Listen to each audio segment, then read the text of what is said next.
Welcome back to Sledgehammer Horror, guys. I am Ken Sledge, and let's talk horror. Now, today I am joined by the amazing Richard Newby. Richard, how you doing today? I'm good. Thank you for having me. Oh man, it is such an honor to have you. But Richard, before we talk about why you're here, I would like for the people that don't know you to get to know you for a little bit. Richard is an author and pop culture journalist covering film, television, comic books, and horror. His coverage has appeared at The Hollywood Reporter, The New York Times, as well as Fangoria. And his horror short story collection, which is We Make Monsters Here, is available through Amazon. But you don't have to go far, guys, because you know me. All of Richard's links, as well as the link for the Amazon books and everything, is all down here in the description. So make sure you're clicking these links. Make sure you're following him on social media, and make sure you're checking out his horror short stories. So before we get started with all that, what made you give you that push to want to become an author and a journalist covering film and such? Oh man, I've always been just really interested in film and storytelling. Um, I've read a ton of R.L. Stein and similar like horror type books growing up. I'm a '90s kid, and so I've always loved the genre, and especially like the short form stuff too, which I think was really like what got me into it. I mean, like my mom read me fairy tales all the time, but I was always drawn to like the darker ones with like witches and stuff like that. Yeah. So like horror was just kind of like a natural um extension of that. And I always wanted to tell stories and talk about stories. So writing in journalism was just a natural fit. It's one of those things where like even when I was a little kid, I just knew that I wanted to write. So yeah. Well, and I mean, obviously, it's worked out for you. Like I said, the Hollywood Reporter, the New York Times, Fangoria, like those are all amazing, amazing places to have written for. And you obviously made that a career, and then you started writing your own short stories. So, what gave you the idea to, what, I'm going to make a book of all my own horror short stories? Like, what gave you the idea to want to actually put that together and do that? I felt like I had so many great ideas and I really wanted to contribute to horror in some way, leave my own, footprint. I went to school, focusing both on film studies and also creative writing. And a lot of the ideas that I had actually kind of began as movie ideas. But I wasn't in LA, and I didn't grow up in that industry, and so I thought that taking those ideas and turning them into short stories and novellas would be uh a interesting way for me to kind of get those stories out there. Yeah. hmm And horror anthologies, like you said, growing up an R.L. Stein fan and being '90s kids, horror anthologies is something that we grew up loving, absolutely adoring. And Yeah. have you thought about doing maybe just like your own, just one novel with just one whole story, or maybe doing a screenplay? Yeah, I'm working on a longer novel right now actually. So Congratulations, man. yeah, yeah, thank you. No, I'm very excited to check it out. And the good thing is, you guys can check all his work out by following him on social media. And as you know, all the links are down in the description. And make sure you're checking out the book as well, because, like I said, this is only the beginning. He has his other things that he's working on. He's going to have more coming to you in the future. So you want to be following him and up to date on all the things he's doing so you can follow along with that. Now, Richard, in order for you to write for Fangoria or to be able to write your own horror anthology or even your own upcoming horror novel, horror had to start for you somewhere. So I want to go Yeah. back to the past here for a second, my friend, and talk about what may be universally one of the top three in all horror remakes of all time. Your first horror movie. And Richard, the first horror movie you watched was, Chuck Russell's The Blob, 1988. and I gotta say, this has been happening a lot lately. If you guys have been paying attention, maybe in the last 10 episodes, this has happened maybe four times.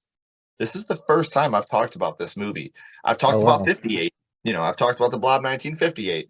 I have yet to have the pleasure of talking about the Blob 1988, and I'm very, very excited because, like I said, when you talk about the top five favorite horror remakes of all time, very, very, very few lists exclude this title. So, do you remember about how old you were the first time you had seen it? Yeah, I think I was about 10. And man, I'm telling you, when you go back and you rewatch the Blob from 1958 and then you watch the one from 1988, there's a huge jump in fear and quality. And I love them both. Yeah. I love both these films for two different reasons, but Do you remember who you were with the first time that you had seen it? Yeah, I watched it with my dad. It was Halloween night actually. So I stopped going trick or treating when I was about 10, and I decided that I'd rather like stay in and watch horror movies. Yeah. And my dad had seen The Blob a few years ago, and so we got it from the library. And so that was kind of like our Halloween event that year.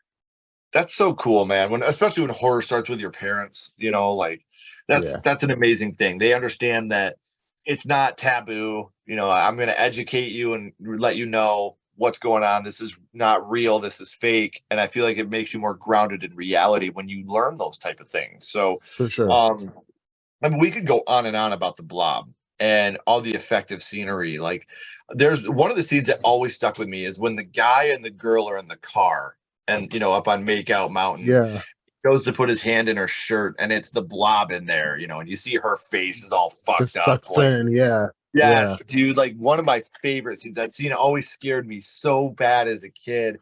Obviously, I went back and rewatched it because I want to be fresh on it, and that was one of the scenes that I'm watching, and I'm like, oh my gosh, this is truly terrifying. But we're not here to talk about me, Richard. We're here to talk about you. So I'd like to know, which scene was it that affected you the most from the Blob? So it's the scene in the diner. It's actually like the whole sequence, but starting with the dishwasher getting pulled down the drain. The drain's clogged, and he sticks his arm down there. Something's stuck, the water's not draining, and he just like gets pulled in by the blob. You see like blood spring out and his leg sticking out. Um, and then like I think what follows was really surprising because you have the diner owner. We've already set up this like supporting story with her and the sheriff, and they have this kind of unrequited romance going on. And Mhm. so she runs to the telephone booth to call him, and she finds out that he's already there on his way. And you see the blob just enclose around the telephone booth, and she's surrounded. And then like you see the sheriff's head like float through the blob, and then it closes in on her and kills her. And I think that was just so shocking to me because I was so used to seeing characters like that, survive. Like you think Yeah. in almost the kind of like fairy tale way, these are seemingly good people, right? And we've already like established a kind of relationship between them. Those are the people that you think are survivors, and the blob makes it really clear very quickly that nobody's safe. And that's one of the best things about it is, like you said, you're like, oh, she got away. She's out of the diner. She made it to Yeah, the phone booth. Oh, she did. Trust me, she ain't okay. yeah, Uh, and it's a movie that, like you said, there's a lot of death in the movie, and it's one of those films that really stands the test of time. Like you were talking about that dishwasher scene.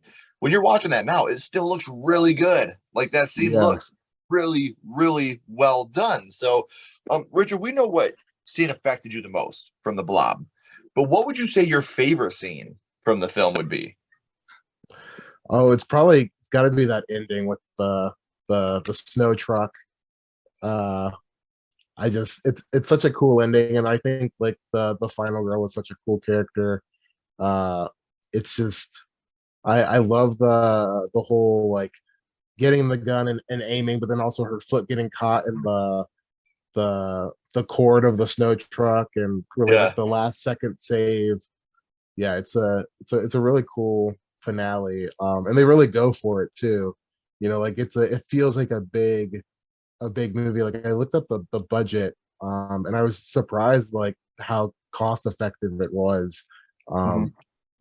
For a film where so much of it's done practical, and there's some like matte shots that you can tell, that are overlaid on some of the city scenes, but like the blob itself is practical, and just like their ability to just do all of that, and then also like create these explosions and dealing with fire and like a crowd of people. Like it's really fascinating how big it is for the time, and how cheaply it was made. Mhm. Well, I mean, look at the movie theater scene alone.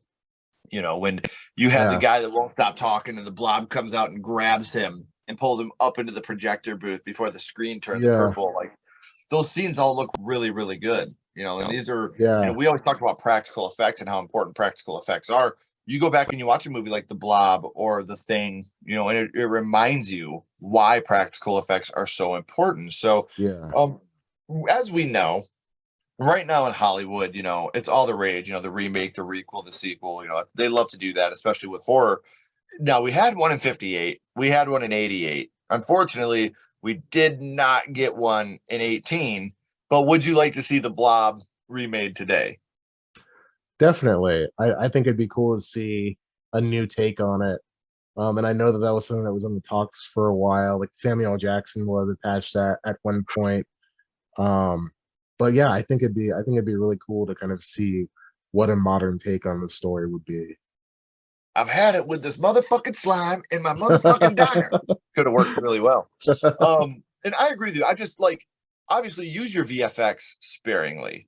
Use your Yeah, CGI as the salt and pepper to the mashed potatoes. If you keep it practical, just sprinkle a little CGI in here and there. I would yeah, love to see what they could do with a Blob remake today. I think that they could absolutely kill that movie. So I'm going to agree with you on that one. I would love to see something like that done today. yeah. And I was thinking with the ending of the '88 film, just like that threat of like it taking over the whole world. Like I'd love to see something on like a global scale as well.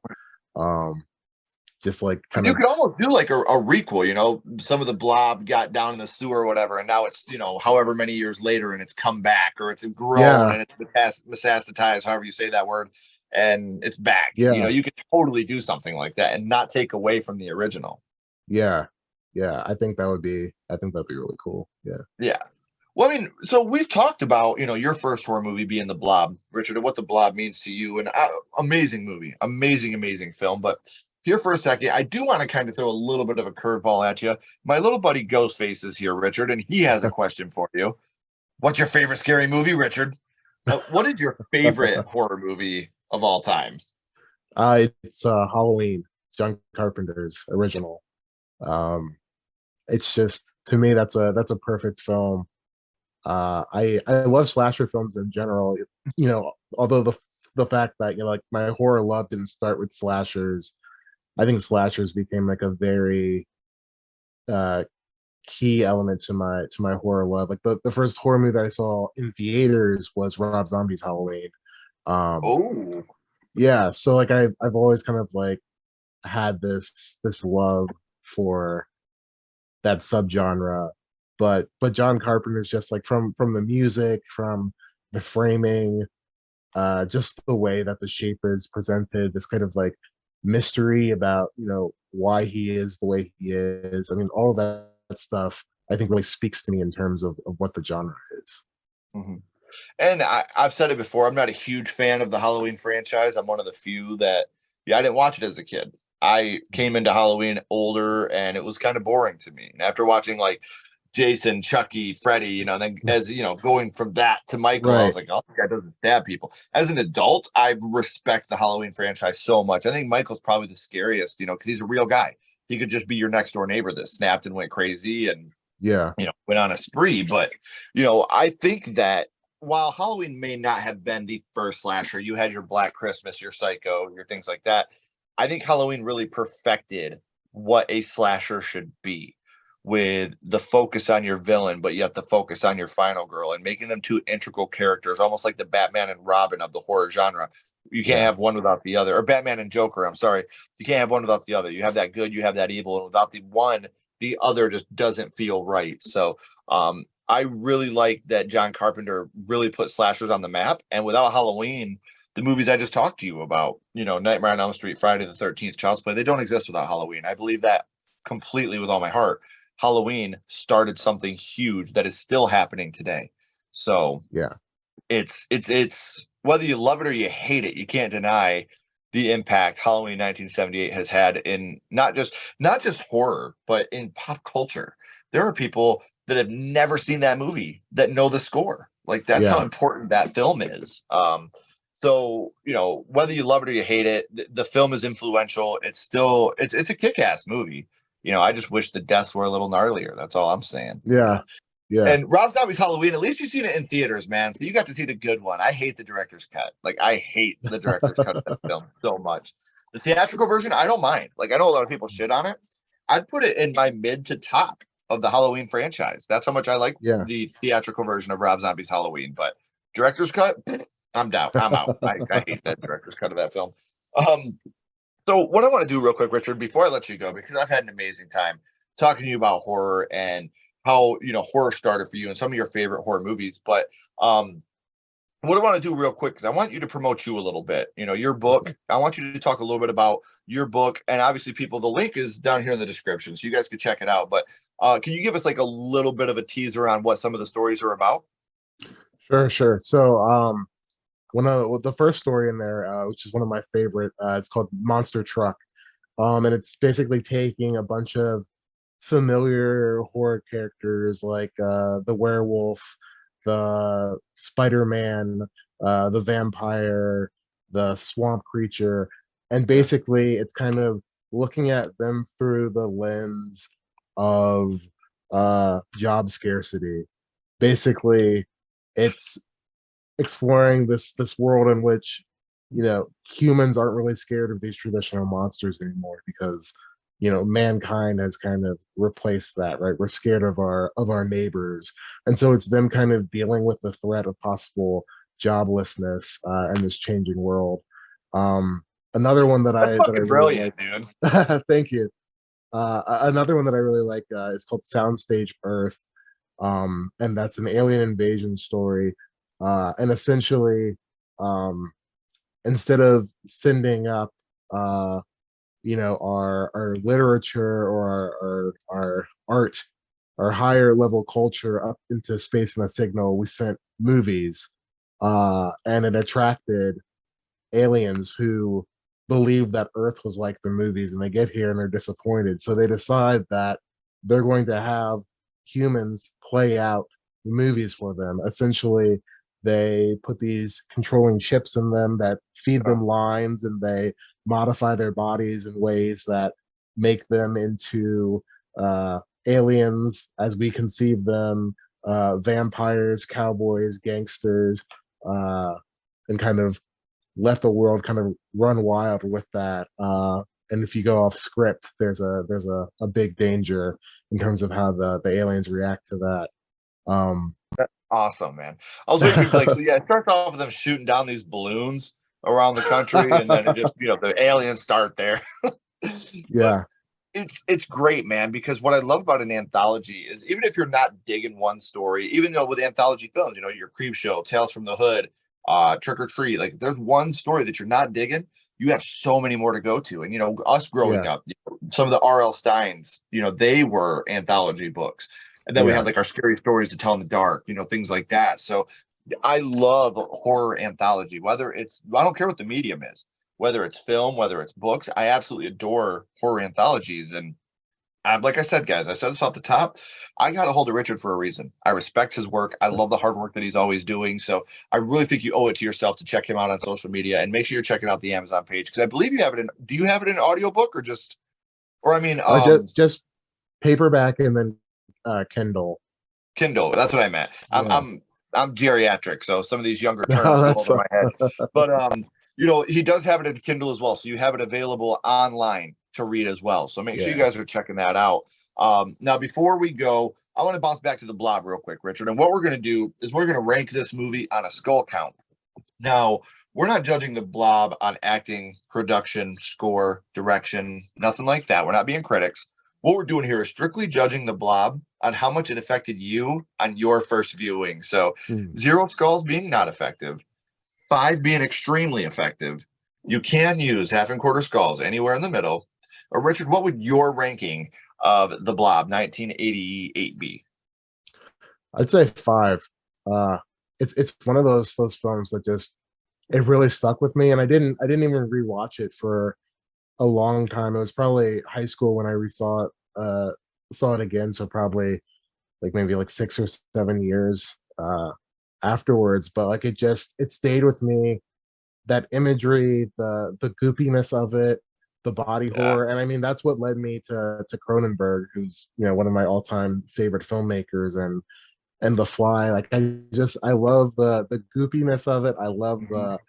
the way that the blob kind of works like an acid, just like pulling bodies apart, and that imagery I think really stuck with me. And like some of it in my short story collection, there's a story called Doughboy, and that's very much influenced by this version of the Blob, and then also the Hills Have Eyes remake, Ah, which is interesting. Like I grew up in a period where remakes were so common, and a lot of times like I saw those before I saw the originals too. And so I think that seeing the Blob also, you know, helped me with that. Like I've never had the kind of uh hesitance or even like anger that some people have directed towards uh remakes, because you know my first horror love started with a remake, and so I'm always right. willing to give them a shot. Yeah.